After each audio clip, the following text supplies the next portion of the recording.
ഇന്നത്തെ ഏറ്റവും പുതിയ വീഡിയോയിലേക്ക് ഇവർക്കും സ്വാഗതം. തുടരുമെന്ന സിനിമയുടെ തെലുഗു ഡബിന് പുറമെ തമിഴ് ഡബ് കൂടി ഇന്ന് തിയേറ്ററുകളിലേക്ക് എത്തിയിരിക്കുകയാണല്ലോ. ഇന്ന് മെയ് 9-ാം തീയതിയാണ് ലാലേട്ടന്റെ തുടരുമെന്ന വൻ വിജയം നേടിയെടുത്ത സിനിമയുടെ തമിഴ് ഡബ് തിയേറ്ററുകളിലേക്ക് എത്തിയത്.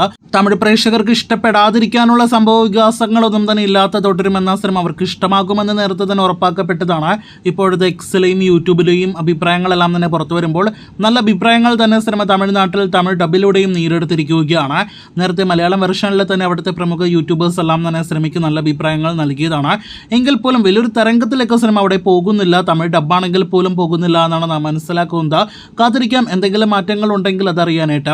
ഇനി തുടരും സിനിമയുടെ ബുക്കിംഗ് സ്റ്റാറ്റസിലേക്ക് വരികയാണെങ്കിൽ ഇത് സിനിമയുടെ 15-ാം ദിവസമാണല്ലോ. എന്നിട്ട് മലയാള സിനിമയുടെ പല സിനിമകൾക്കും പോസിറ്റീവ് ലഭ്യമായ സിനിമകൾക്ക് ആദ്യ ദിവസങ്ങളിൽ ലഭ്യമാകാത്ത ബുക്കിംഗ് ആണ് ഈ 15-ാം ദിവസവും ലാലേട്ടൻ സിനിമ നേടിയെടുത്തിരിക്കുന്നത്.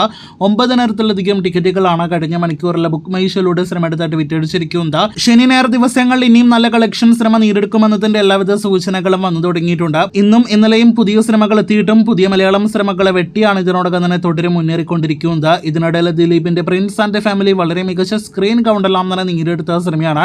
ഇപ്പോഴത്തെ സിനിമയുടെ മണിക്കൂർ ടിക്കറ്റ് വിൽപ്പന നോക്കുകയാണെങ്കിൽ കഴിഞ്ഞ മണിക്കൂറിലെ 2,000-ലധികം ടിക്കറ്റുകൾ സിനിമ എടുത്തായിട്ട് വിറ്റഴിച്ചിട്ടുണ്ട്. അതേസമയം കഴിഞ്ഞ ദിവസം തിയേറ്ററുകളിലേക്ക് എത്തി നല്ല അഭിപ്രായങ്ങൾ ലഭ്യമായിട്ടും സർക്കിട്ട് എന്ന സിനിമയ്ക്ക് മണിക്കൂർ ടിക്കറ്റ് വിൽപ്പന ട്രെൻഡിലേക്ക് എത്തപ്പെടാനായിട്ട് കഴിഞ്ഞിട്ടില്ല. 24 മണിക്കൂർ ടിക്കറ്റ് വിൽപ്പനയിൽ ഇതിനോടകം തന്നെ പടക്കളം എന്ന സിനിമയ്ക്ക് താഴെയാണ് സർക്കിട്ടിന്റെ ബുക്കിംഗ്. 7,000-ൽ പരം ടിക്കറ്റുകളാണ് സിനിമയ്ക്ക് 24 മണിക്കൂറിൽ വിറ്റഴിച്ചിരിക്കുന്നത്. പടക്കളം എന്ന സിനിമയ്ക്ക് അത് 9,000-ന് മുകളിലാണ്. ബുക്കിംഗിന്റെ കാര്യത്തിൽ മാത്രമല്ല ട്രാക്കിംഗ് കളക്ഷന്റെ കാര്യത്തിലും പടക്കളം എന്ന സിനിമ 2-ാം ദിവസം സർക്കിട്ടിനെ മറികടന്നിരിക്കുകയാണ്. സർക്കിട്ടിന് 2-ാം ദിവസം 13 ലക്ഷത്തിന് മുകളിൽ കേരള ട്രാക്കിംഗ് ആണ് വന്നിരിക്കുന്നത് എന്ന് നേരത്തെ ഒരു വീഡിയോയിലൂടെ അപ്ഡേറ്റ് ചെയ്തതാണ്. ഇപ്പോഴത്തെ പടക്കളം എന്ന സിനിമയ്ക്ക് 15 ലക്ഷത്തിന് മുകളിൽ ഇന്ന് കേരള ട്രാക്കിംഗ് ഗ്രോസ് വന്നിരിക്കുകയാണ്.